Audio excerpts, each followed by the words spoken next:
Happy Friday afternoon. Welcome back. Primetime Props. I'm Jeff Edelstein, joined by Justin Bales and Keith Eister. Just to be clear, they're the smart ones. I'm the schmuck. You write that down. That's the first thing you should write down. Also, our leader, our fearless leader, Justin Carlucci, is not with us. Is he getting married? Is that what's happening? Yep, tomorrow. Yeah, big wedding day for the Luch. Getting married. That is, God bless him. Yeah, he's a good guy. I'm gonna give him minus 600 odds it lasts the whole time. Yeah, I think I could. Those are good odds. Those are good odds. I mean, Luch is a good guy. I feel like I'm sure his wife to be is a nice lady. I never met her, but Luch is a good guy. Seems pretty easygoing. Happy wife, happy life. Yeah, minus 600 for 40 plus years for Luch's marriage there. So I think that's good. Congratulations, Luch. In the meantime, though, we got some games to get to. Big slate once again. We're going to be covering the day games on Sunday, including the morning game real quick. Over in the first time the NFL is over in Dublin, Ireland, and it's the Vikings. They are 2.5-point favorites over they were 2.5-point favorites. It might be more by now over the Steelers. Over the total there is 40.5. We're going to go real quick with this one. I know, Justin, there's something that you like there, right? Yeah, I like Hawkinson over. He was at 36.5 receiving yards. It's a kind of a Carson Wentz play. Wentz loves throwing to the tight end. We saw last week Minnesota absolutely blew out Cincinnati. Hawkinson still went over this on, I don't want to say it was limited action because, he played, but not really game script designed well for that type of thing. And I feel like this one's just going to end up being a lot closer. Obviously, the spread's only 2.5, and I don't really see Minnesota just blowing out Pittsburgh by 40 points here. So I think that they're going to be throwing the majority of the game. I think that Wentz last week showed that he can at least run the Minnesota offense, which, completely fine by me. And Hawkinson, 36.5 is a little disrespectful, I would say. He's still like one of the better receiving tight ends in the NFL, even if didn't really show it that well with JJ McCarthy early in the season. So I think that Hawkinson's in a good spot. Outside of that, I don't really like this game all that much. I know Jaylen Warren is now questionable, so kind of who knows really what's going to go on there. But that's all that I'm looking at. Keith, I know you said you didn't have much, but I got two quick questions here, and I think this is maybe this is more like for people playing this single game slate showdown or something. First question, real quick: the Steelers. Everyone said their defense is done. They're cooked. They're old. They're slow. And last week they go out and the Patriots. I think they had 5 sacks, couple interceptions, couple fumbles. So that's A. Is the Steelers' defense a steel curtain, or is it back? Are the Steelers' defense going to be okay? And number two, I know I was talking up Carson Wentz last week. Kevin McConnell, the quarterback whisperer, like, is this Wentz's job to lose, do you think? Real quick, either one, take anything. For me, number one, no, they're not back. New England drove down the field quite a bit. They just had, 4 fumbles or something ridiculous. So I don't think that it was necessarily Pittsburgh doing anything well to stop them. I think they got a little lucky that the fumbles were there.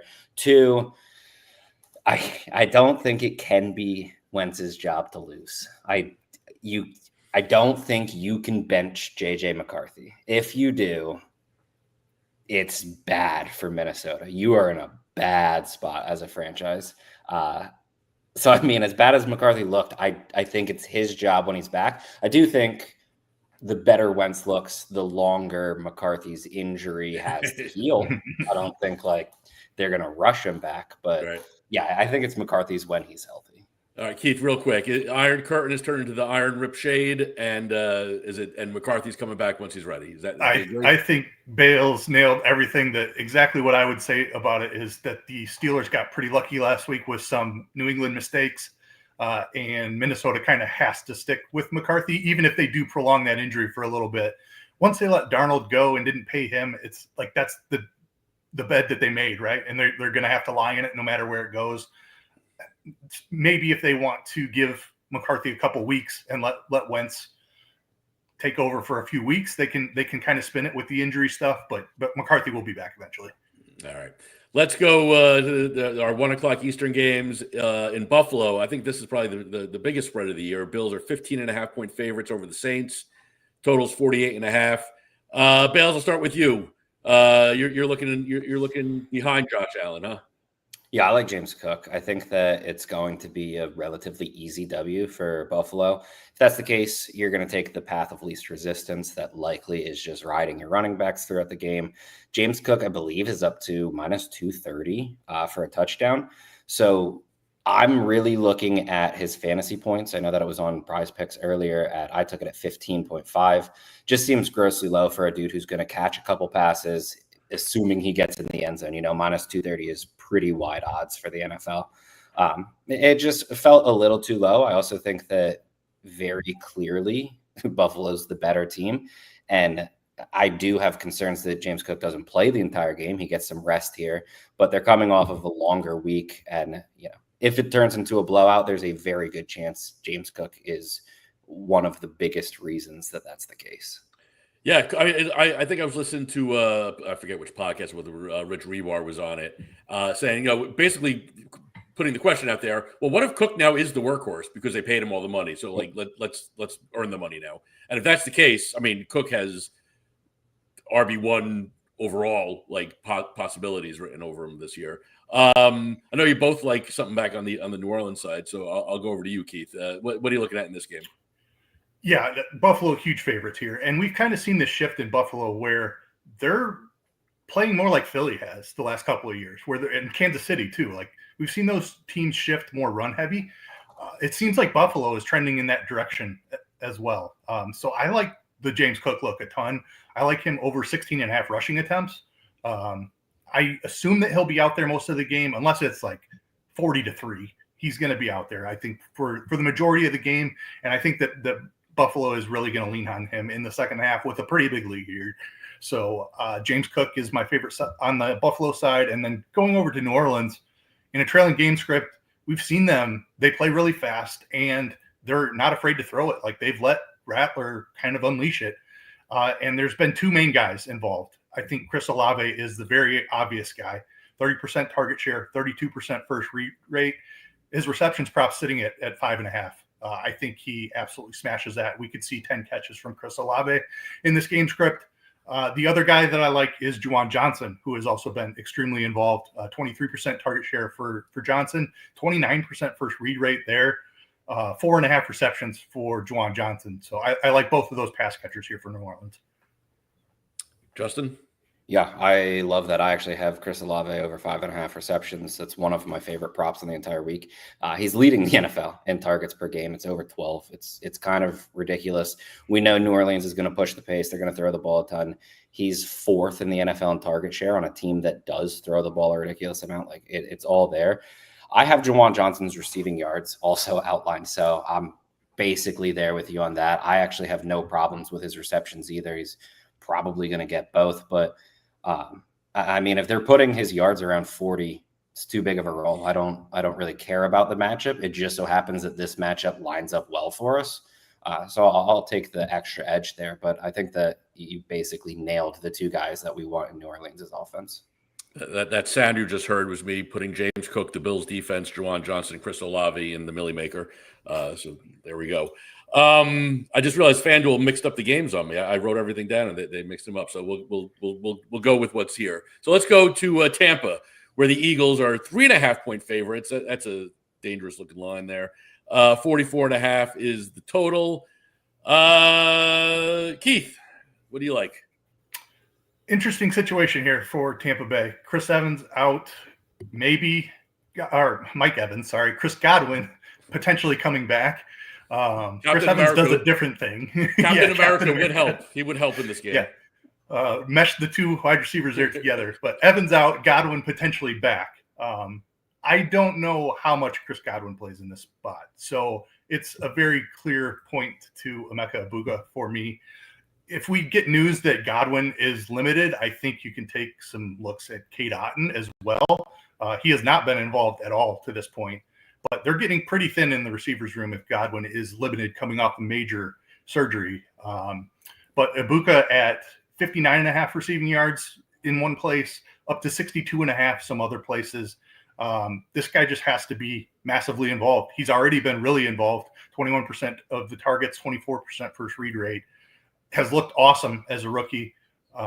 really high hopes for the guy, super talented. I think Ibuka just has a massive role in this spot. The other one that I would look at is Bucky Irving receiving yards, sitting at 21.5. I think that's a pretty good number.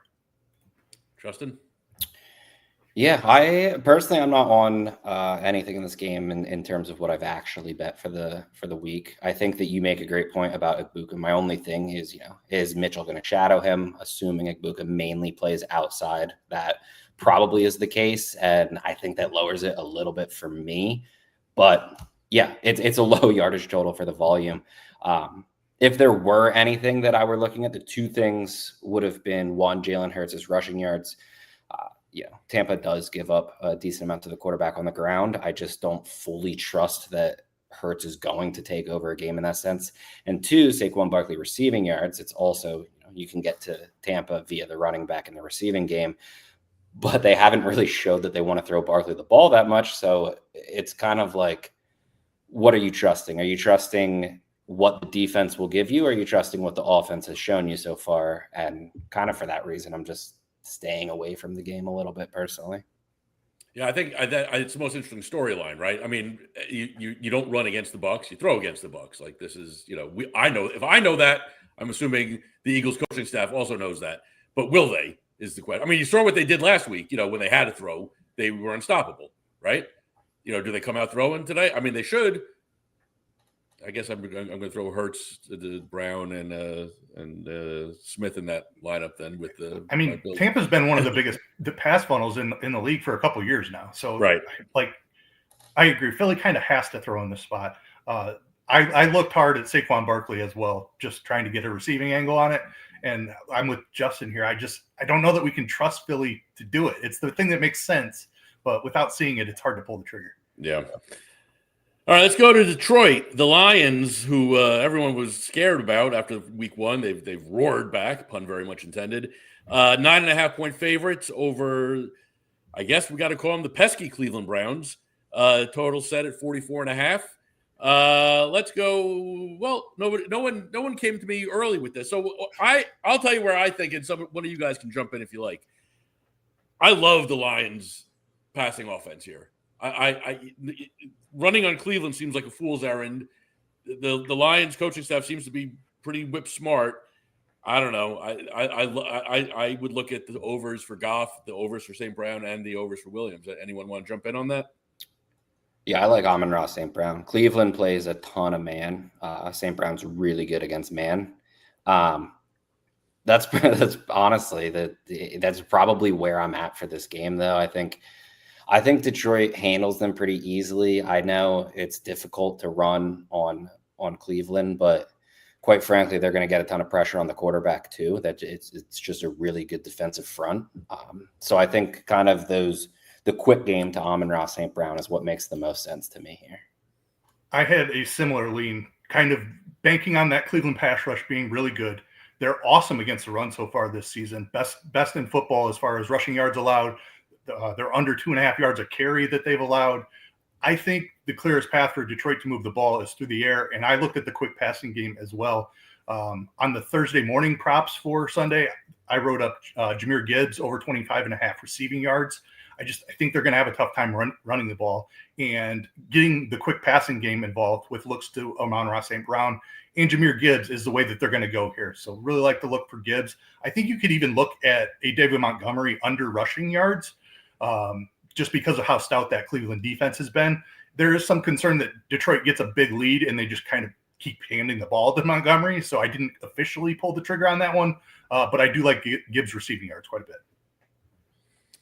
All right, let's go to the game that everybody's talking about, and by everybody, I mean the mothers of the players on this game. The Texans, 7.5-point home favorites over the Titans.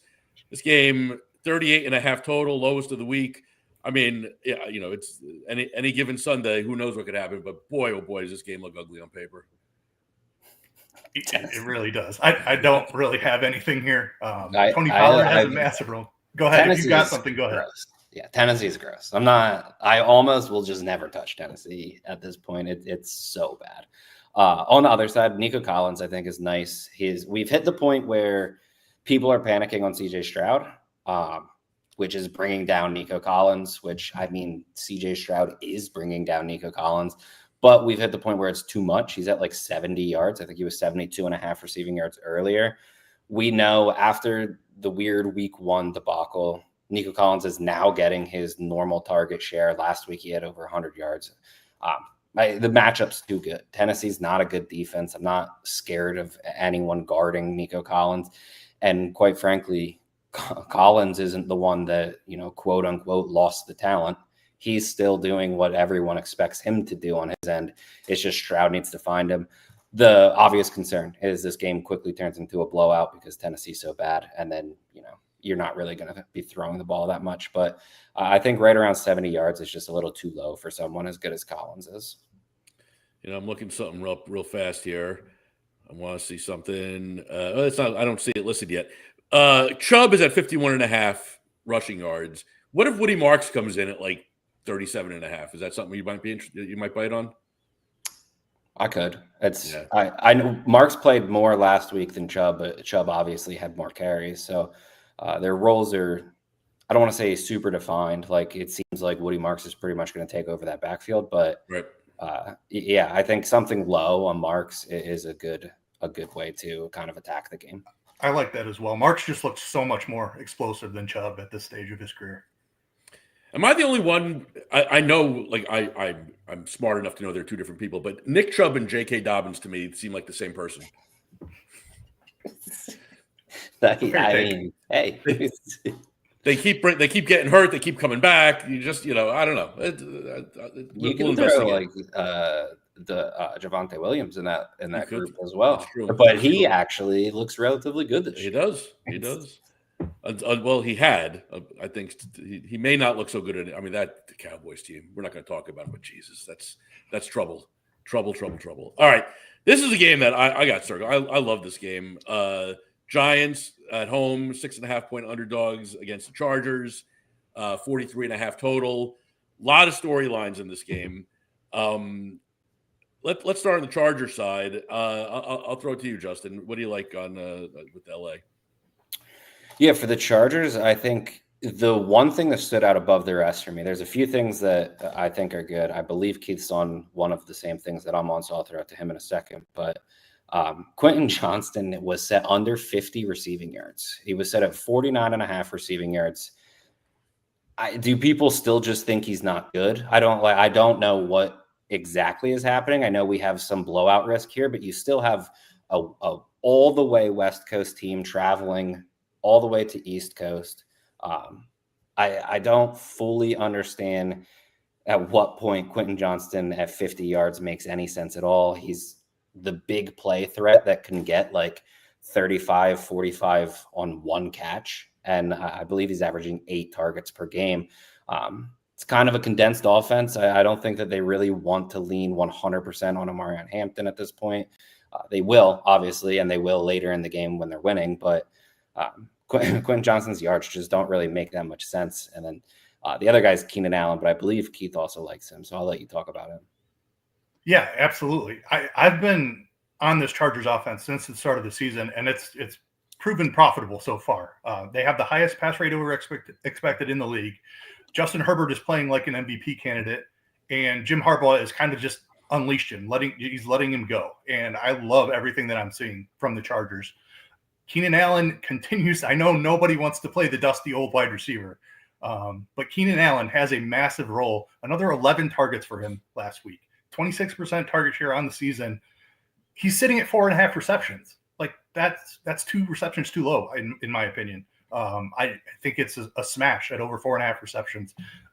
The role may eventually go away, but they've shown no indication that that's going to be the case. Just nobody's buying Keenan Allen because they think he's washed, but the role suggests that his line should be far higher than they are. Even the receiving yards at 50.5, I think is too low, but the receptions in particular. One name I didn't hear from either. You named 2 of the 3 receivers for the Chargers. McConkey's done very little so far this year. He's at 64.5 yards, and he is at 5.5 catches. Not yet. You want to prove it first? I will say there's going to be a point in time where the squeaky wheel gets the grease. That will happen. I just like the other guys. Keenan Allen at 4.5 receptions. You're right. It's too low. It's too low for the target share, too low for what he's been doing. And Quentin Johnston's receiving yards just so much lower with his big playability. I actually think that if Jackson Dart can keep this game relatively close, there's a path where all three of those hit with relative ease. It's like, don't go out and bet all three receivers. It's not what I'm saying to do. I'm just saying that if this game it stays close and, Los Angeles continues to throw the ball, the numbers are low enough that all three can have good games. I just think, for me personally, McConkey's his props haven't dropped enough to the point where I want to make the switch onto him over the guys that we've seen prove it for multiple games now. I think part of the thing that we're seeing here is the market is not quite adjusting to the expected pass rate, or the fact that the Chargers are leading the league in pass rate over expected. They've been ahead in all three games. So it's not like they've been expected to pass much all season. In fact, I believe their expected pass rate is the lowest in the league still. It was after 2 weeks for sure. We've seen this script play out already. Maybe they win by a few more points here, but we've seen the Chargers leading in the majority of their games, and they're delivering. They're still throwing the ball. Wait and see on Jackson Dart and his 34.5 rushing yards. Give me that. Yeah. There's no reason outside of obvious New York media pressure that you start Jackson Dart against the Los Angeles Chargers unless tough spot. Yeah, unless you have probably a very specific plan. We've seen the Chargers give up rushing yards to quarterbacks. That's a spot where Jackson Dart can excel. We saw him perform well with his legs in preseason. I think it might be one of the lower yardage totals that we see from him for the majority of the season. Obviously, this I do believe is a very good matchup for that. I don't see a reason you play Jackson Dart in this type of matchup instead of waiting next week for the cupcake matchup. Yeah.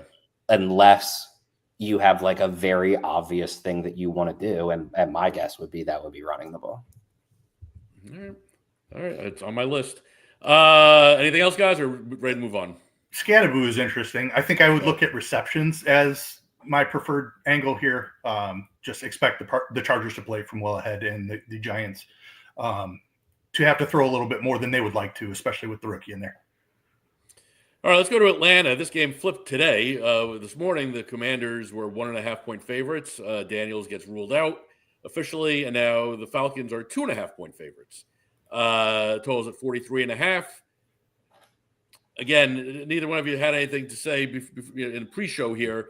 Mariota is always going to be all these rushing quarterbacks. Every time I see a rushing quarterback, I want to bet his over. Though I guess I haven't listed him yet, at least at FanDuel.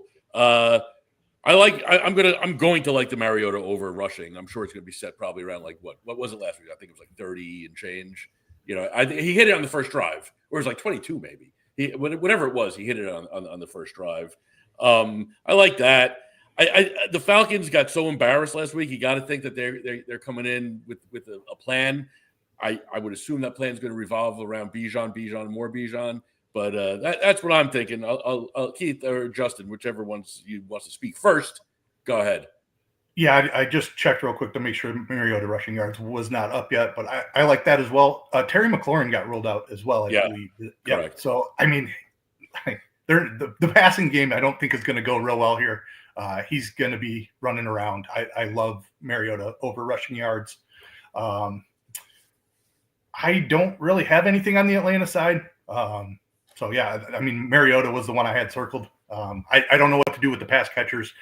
We've seen Luke McCaffrey kind of pick up a much better role here, but I don't know that I trust Mariota to throw the ball in this spot. So just give me the Mariota rushing yards, and I'm moving on. Yeah, I think that's a good call. On the Atlanta side, I actually like Darnell Mooney. He said it was set at 42.5 receiving yards. Just a little low. He had 10 targets last week. He's now running basically all of the routes. He looks healthy from, obviously he got hurt preseason. Finally looks completely healthy. He looks good to go. It's a pretty low total for a guy that's as explosive as he is. I don't think 10 targets is something that's going to continue to happen, but I also don't think that he's going to need near that many to hit this type of total. And I do think that Atlanta is going to come out relatively well throwing the ball. If they don't, they're just going to start to see some panic really, really set in there. But yeah, I think that the game plan is going to be to get the ball out quicker here. I think Drake London probably is a big part of that, but for me, Mooney's just set way lower, and I still think that he's the type of guy that's going to get plenty of opportunity here. All right, let's go to New England. The Patriots 5.5-point favorites over the Panthers, 43.5 total. Keith, there's a few things I know you like here, so why don't you take it? Yeah, I think on the Carolina side, Ted McMillan is certainly very interesting. No Xavier Legette this week, no Jatavian Sanders. McMillan already has a 22% target share and 37% of the air yard share in this offense. Christian Gonzalez is back for the Patriots this week. They've been a pass funnel all season long. Maybe Gonzalez coming back helps them in this spot, but I still think that Carolina is going to be trailing and needing to throw. McMillan should have a massive role here. I'm looking at his receiving yards at 62.5 in one spot, all the way up to 72.5 in another spot. So this number's trending up. If you can get in below 70, I definitely like the over on Tetairoa McMillan's receiving yards. I love that call. I think that's really smart. I have that. My only concern, if Gonzalez was out this week, I think you ladder McMillan to 100 and don't look back. The problem is Gonzalez is very good. He's very talented, but at the same time, coming off a hammy, that's a very difficult thing. It's one wrong step, you retweak it, you're out for a little bit. I know that they gave him a little extra time, but it would be wise for Carolina to test it. And I think McMillan obviously is always a very good deep option. So I think he's going to get a ton of volume. I really like that. On the other side, Hunter Henry, I think, makes a lot of sense. I don't want to say he's consistent because he's not that consistent. Really, no one for New England is overly consistent in terms of the pass catchers or even running backs, I guess, at this point. But Hunter Henry is kind of the guy that you would assume is going to get the most consistent role. And we've kind of seen Carolina struggle against tight ends early this season. Henry was set at 39.5 earlier this week, and he has 100+ yard upside. So I think that that's a really, really good spot for New England if you're looking to attack that side. Here's a question for either of you: Is this the week that Trevion Martin or Henderson rather wakes up? I think the coaching staff wakes up. Bales touched on an issue that New England had last week, and that was fumbles. And those fumbles came from Ramondre Stevenson and Antonio Gibson. And after that happened, Trevion Henderson handled 11 of 11 backfield touches. There was a very clear benching of those two running backs that have been way too involved so far this season. I don't know if it's sticky and if it continues, but at least we've seen New England willing to make the move to Trevion. So I want to jump on that. It's an awesome matchup as well. Carolina has been one of the worst rushing defenses for a fair amount of time here. It's a great spot for Trevion Henderson if he has the role. I'm not positive that he's going to have the role, so I like looking at the rushing receiving angle. That line is set at 58.5 rushing receiving yards. I like the over on that. I think we could definitely see Henderson more involved with the fumbles from the other two guys. Is there anyone in America who doesn't want to see Henderson more involved? Yeah, I mean we've been saying since the start of the season. I've been saying it since I'm not a big college football guy, but that national championship game, he took one to the house like on a screen pass, if I remember correctly. And I remember thinking this guy is going to be a fucking superstar. Give him a chance. Give him 20 touches. Let's see what happens. I'm angry. I like the call. I think I have very serious concerns that New England is not going to go with the young kid here, and they're going to go right back to the vets who, continue to not play well. But if Henderson gets the touches, he's going to go off. It's just, will he get the touches? I think that's why I'm willing to jump in, is because the matchup is so good that even if he doesn't get the role, we're still live here. Like he could break off a 40-yard run and get there that way as well. So a couple of outs here for Travion. I like it. All right. The afternoon games, which once again this week is where a lot of the action is. Game of the week, who knew, right? Rams, 3.5-point favorites over the Colts. And my dark horse MVP candidate and Daniel Jones, 49.5 total. And there's so many things happening here. I mean, I haven't even looked at Puka. Is Puka 6.5 still? Does 7.5. They moved him to 7.5. Still one too little for a man with all four limbs. Can we still get plus money on that on the Puka receptions? It was plus money earlier in the day. I don't know if it's moved or not, but I still like it over that if it's plus money. Go ahead. Yeah, I mean, this game is awesome. The Colts, who would have thought? Who had any idea that the Colts would be an awesome offense? Rams are going to score. Colts are going to score. It's going to go back and forth. I think this is like one of those games that turns into a shootout. One, Daniel Jones continues to be the most disrespected player in the NFL. I like his passing and rushing yards. It's set at 243.5. That would be a relatively normal line for his passing yards. His passing yards are still down under 220. It makes no sense. He does come with quite a bit of rushing upside, which is why I also like that. Tyler Warren is my favorite option. The Rams play a decent amount of zone. Warren, very, very limited sample, has been great against the zone.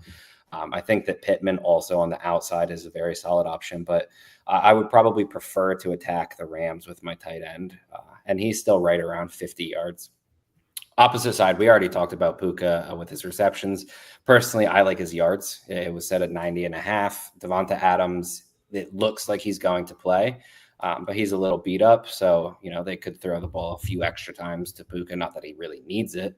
But just anything under 100 yards for him just feels way too low.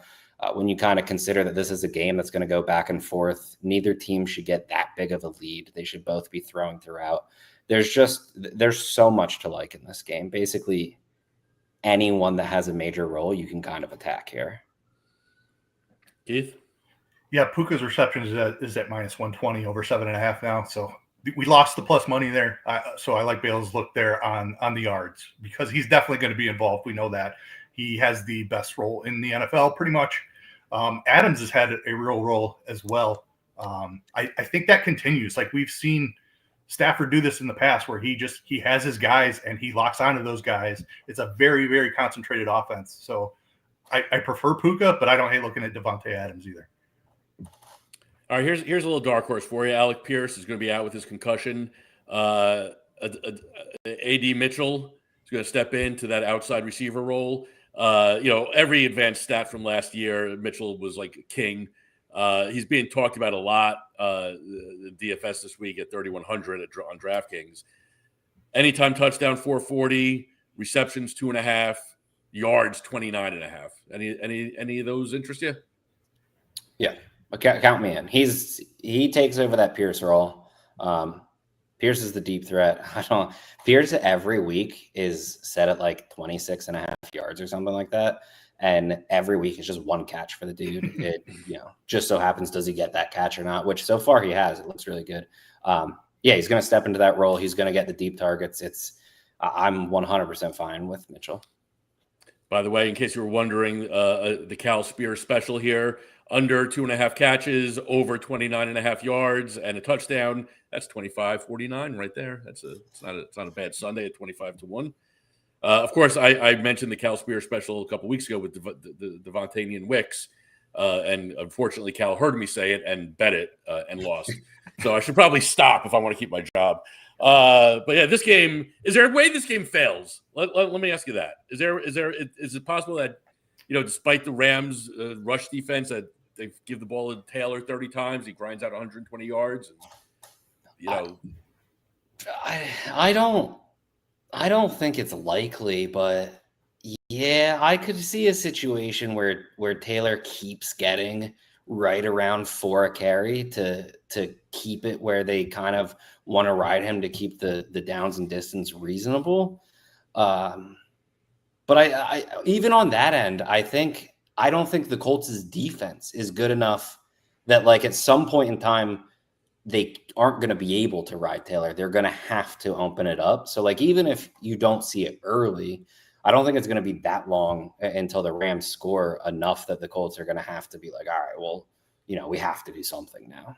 Yeah, I think it's also possible it goes the opposite direction where the Colts coaching staff, again, sharp guys on the Colts side, say we're going to, this is whoever has the ball last kind of game, so we're going to start this immediately by trying to move the ball. And right now, I think the Colts are the better team today, right now, going into this game, right? And so I don't know. I think they're going to try to dictate it, and I think it's going to be with Daniel Jones's legs and arm and Mitchell and Pittman and Warren. They are loaded.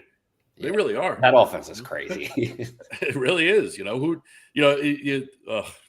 Jones. Who knew? Anything else on this game, guys? Before we move on.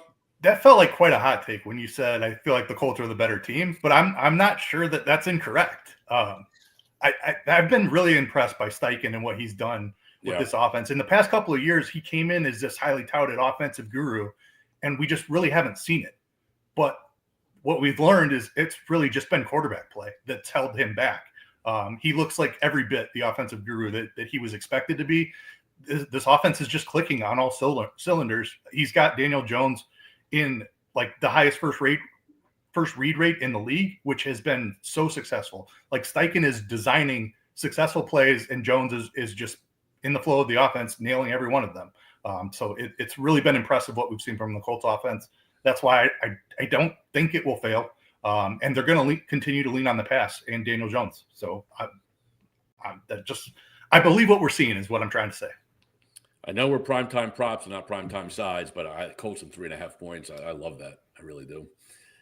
But again, I'm the schmuck, so don't listen to anything I say. All right, let's go to San Francisco or Santa Anita or wherever the Santa Clara, wherever the hell they play. The Niners, 3-point favorites over the Jaguars, 46.5 total. I guess the odds every week, just to see how schmucky I am. I had the Niners as like 6.5, 7-point favorites here. I feel like this line is way too tiny. The Jaguars have shown us nothing. Obviously, I'm missing something. What am I missing? I don't know. I'm gonna level with you. I don't know. It looks like Purdy's gonna play. Maybe that's it. Maybe the odds makers love Mac Jones, and now that hurt Purdy is back, we lost some steam here. The Niners aren't blowing the doors off of anybody, but the Jaguars so far have looked pretty lost. I know they beat the Texans last week, but they just don't look. They look disjointed, I guess would be the way. And I feel like flying out west to play the Niners at home, you want to be jointed. Yeah, my only initial thought is that as unimpressed as I am with the Jaguars, I'm not impressed with the 49ers either. Right. And maybe, it's just we don't want too big of a line on two questionable teams. Keith? Yeah, I don't have a lot for this game. The Niners offense has basically turned into just dump it down to McCaffrey. And the Jaguars, it's hard to trust them, especially in this matchup. So I just kind of am staying away from this game, especially with all the injuries on the 49ers side. All right. Pooh on this game. Let's move on. I do think McCaffrey receiving yards, you can just go back to it. Like it's still low 40s. I played it, I think, in the high 30s last week, and he had 10 targets. They're getting some reinforcements back at wide receiver, but they're still without Brandon Ayuk. They're without George Kittle. They're just throwing McCaffrey the ball a ridiculous amount. It's always throwing your running back is always one of the best matchups, especially when you have a receiver like McCaffrey. 42.5 receiving yards is pretty low for this type of game. All right, let's go to Kansas City in a game that I feel like no one knows what to do with. The Chiefs are home underdogs. Those are words that you don't normally hear next to each other. Ravens 2.5-point favorites in Kansas City, 48.5-point total. Xavier Worthy is expected back on the field, which kind of muddles, the Chiefs receiving core. Derrick Henry, who, fumbles once every, blue moon, put the ball on the ground 3 times this season, lost them all. This game, I throw my hands in the air. I don't know what's going to happen here. I have no lean whatsoever. So make me say something smart, somebody, because I got nothing. Both teams are 1-2. I don't think those are words that we thought we would be saying at this point either. I mean, definitely Super Bowl contenders coming into the season. Baltimore still that for sure. I don't know what to make of Kansas City. Worthy being back kind of muddles that side enough where I don't want to deal with it against this Ravens defense. And then on the Baltimore side, I like Zay Flowers if I'm looking at a pass catcher.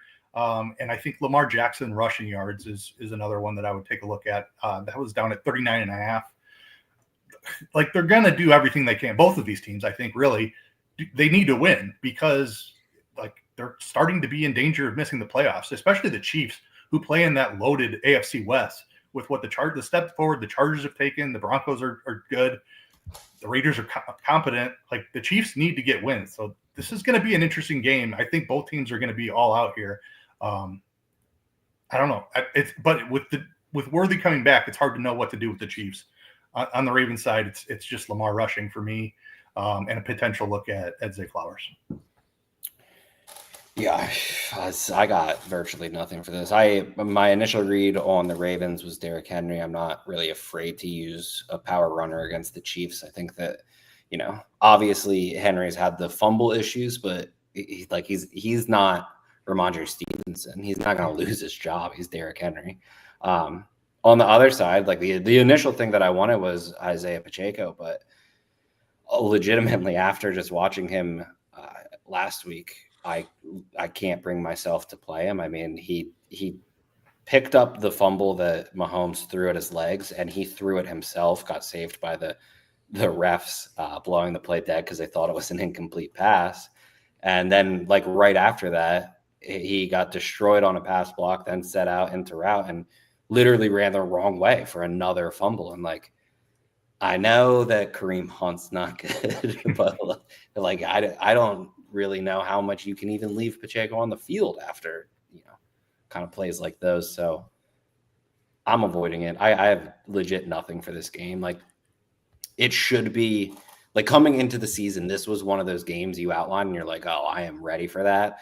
And now we're I'm not even sure we really care about it that much. I'm guessing it's the national game. I'd much rather watch the Rams Colts or the Raiders Bears, as opposed to this. I really would. All right, real quick though, Keith, you mentioned something about these teams going all out for the win here. So no cheating. I want you guys to take a guess here. Patrick Mahomes anytime touchdown prop. Plus 160. Okay, Keith. Yeah, I'm in on that. Can I interest you? If I would have had to guess the odds, I would have said plus 120-ish. So I think plus 160 is good value. Can I interest you in plus 380? Sure. That seems a little. That's what it is. A little wow. high. I mean, I think I might have to pause the podcast for a moment here to get this one in. I mean, that's this is all hands on deck. Do anything to win. Mahomes has already demonstrated this year he's not afraid to run. He's running. I feel like he's running. I mean, I feel like he's running more than normal. I don't know. I feel like it's a great price, right? That's a great price, no doubt. Yeah, I like that. I thought it was under plus 200 for sure. Yeah, same here. That's why. But when he said, do whatever you have to do to win.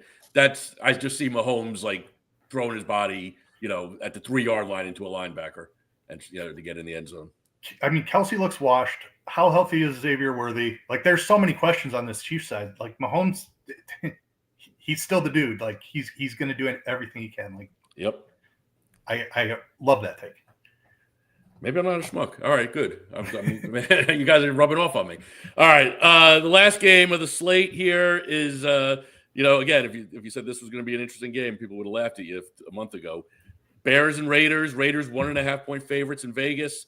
47.5 total. Keith, I'll start with you. Which way are you leaning here? What do you like? On the Bears side, Rome Odunze is still the guy. We saw the full breakout come. We were on him last week. No reason to go right back. I still think he is and is going to be the alpha in this passing attack. 27% target share. Talked about it with Keenan Allen. That's too high of a target share for his 4.5 reception line. Give me over 4.5 receptions for Rome Odunze. I wrote up Caleb Williams rushing yards earlier in the week. That was posted in the Discord on Thursday morning. I'm in at 20.5. It's up to 25.5 now. I still like it over 25.5. He's been running more this season. He looks more athletic as well. So the Raiders have a fierce pass rush. He's going to be flush from the pocket with the Bears offensive line issues. I think he's going to be playing off schedule more than he did last week. And Caleb's going to have to run the ball. 25.5 feels a little bit too low there. I like that. Good call. I also have Rome Odunze. He's, feels obvious at this point. Like he's clearly the guy. I do like the call on Caleb Williams on the other side because I actually think that this game could honestly turn into a pretty crazy shootout. We kind of know that the Raiders don't have the offensive line to run the ball. Genty has more yards after contact this year than he has rushing yards. It's actually like one of the craziest stats in the NFL right now. But Geno Smith can still sling it. He's proven that multiple times this year. He was at 257.5. I think that's a little low. I think Geno's a good option. And then if I'm taking one of his receivers, I think that Jakobi Meyers is the pretty clear guy. I know that Trey Tucker just kind of absolutely went off last week, but even with Tucker finding a ton of success, Meyers still had a fine game. He's only at 65.5 receiving yards. So I think that, you can kind of pair Geno Smith with Jakobi Meyers. They both make sense. Bring it back with Rome Odunze. I really like that. Kind of as a game stack there. I know in DFS, we always talk about the idea of chasing points from one week to the next, but doesn't Tucker line up beautifully this week, like against the Bears defense? Like it's 45.5 yards. That seems. Yeah, I don't mind it. Yeah. I think he's fine. Truthfully, I think Brock Bowers is fine. Yeah. I think if you want to throw a dart at Thornton, I don't think Thornton's like the best DFS play. I'm not sure what his price is sitting at, but I think he was at like 28.5 receiving yards or something where, he has a ton of speed. He can beat that with one catch. I think it's a spot where they're all fine. And generally the type of thing that I like to do where, if I feel like I can't figure out the receiver, I do like to obviously go with the quarterback then, which I did with Geno. I just paired him with the guy that I think is the most likely to see the volume that I want, which, obviously is Jakobi Meyers, but yeah. I think that all of them have the upside to beat their lines there. Yeah, I agree with that take there. I just think that the game goes over. Both of these defenses are not great. The Bears offense looks like it found a different gear last week. Maybe that was a product of just playing the Dallas defense, but I don't think the Raiders defense is all that good either. No. And I think that Geno Smith can keep up here if for no other reason than this Bears defense is just a wreck right now. Their secondary, they're down their top two corners still. Jalen Johnson and Kyler Gordon are out. My initial look was Jakobi Meyers as well, just because Gordon missing from the slot role has been a huge loss for the Bears defense. Not that Johnson isn't, but Meyers should just be able to do whatever he wants. The other thing is the guy he competes with those short area targets for is Brock Bowers, and he still looks pretty injured. Like he's not 100%, that's certain. So Meyers, just with what he's shown, I think is in an awesome spot. Over 5.5 receptions, 64.5 on the yards. I like both of those. And then kind of Jeff saying, the Tucker stuff just feels fluky, and I don't know if I can trust it. Where I know Meyers is going to get peppered, and it's a great matchup. I think Meyers is my guy too. I flew a little too close to the sun after the Mahomes discovery, so that's that's why. Not that it can't happen. I'm not saying it. I'm just saying it's more reliable and more predictable in my opinion that we lean to the volume guy. Makes a lot of sense. All right, we did it, guys. So we're gonna go real quick round robin on the best bets. Obviously, my best bet has to be Mahomes anytime touchdown scorer, a plus 380. How could I not go with that at this point? But for an actual real best bet, I'll throw it to you, Justin. Who do you like? Yeah, I'm taking Daniel Jones. Daniel Jones over 243.5 passing and rushing yards. If you want to just switch that over to passing, 100% feel free. All his stuff pretty much is too low. All right, Keith. This is the one I went with last week, and the line hasn't moved, and it's still relatively reasonable juice. Keenan Allen over 4.5 receptions. Until we see McConkey flip him, I'm just going to trust that Allen is going to have a massive role in this offense. It's an offense that's throwing more than anyone expected. So I like that one. If you think it's boring to go with the same one 2 weeks in a row, give me TreVeyon Henderson over 58.5 rushing receiving yards. The big playability is what really has me sold on this. You add in the upside that he is just the guy here in this offense after we saw Ramondre Stevenson and Antonio Gibson fumble last week. I love the upside for Henderson here too. All right. This is the part of the program where Justin normally tells everyone to go to props.com, where everything is free, where we're giving it away. And we have some of the best minds in the business every day, giving you the best in football, baseball. We got playoff baseball coming up. NBA is right around the corner, which makes me, I can't believe the NBA is right around the corner already. NHL, I mean, golly jeepers, right? The calendar is getting full. So with that, all that said, for Justin Bales, for Keith Eister, for Justin Carlucci, congratulations, Justin. Hope you have a great wedding day. I'm Jeff Edelstein, and we'll see you next week.